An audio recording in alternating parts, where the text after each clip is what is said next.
Muslim and Hindu communities are raising money to help families affected by the COVID pandemic in India. Deaths have been surging there as a second wave of COVID infection devastates the country. Some of the temples and mosques in Bolton are collecting donations to help pay for urgent medical supplies like oxygen. Emmanuel Loney reports. How's your health? How's everyone at the family? This form of contact is more important now than ever for people like Ansh. He's keeping in touch with relatives in India as the country struggles with soaring cases of coronavirus. Make sure you take care of uncle, auntie and everyone. 9 members of his family in Delhi had the virus in November but have since recovered. He says the situation out there is much worse. Every time I call my friends or talk to my mom, there's someone who's got it and someone we know has died of it. So it is heartbreaking.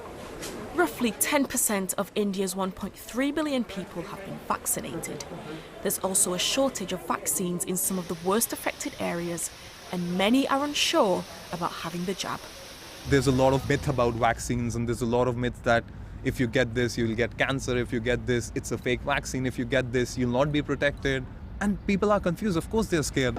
There are approximately 21,000 people of Indian origin in Bolton, around half are Hindu and half Muslim. They've been fundraising at temples and mosques like this one to send money home for medical equipment.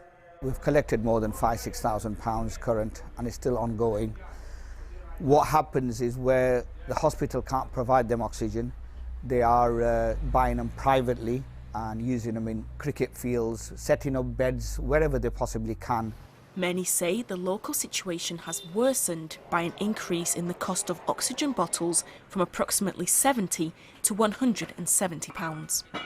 People who work on a daily basis can only afford the food for the day, and there's no way they can afford bottles of £170. As the struggle continues, this community hope their efforts will go a long way in helping India fight against COVID. Emmanuel Loney, BBC Northwest Today.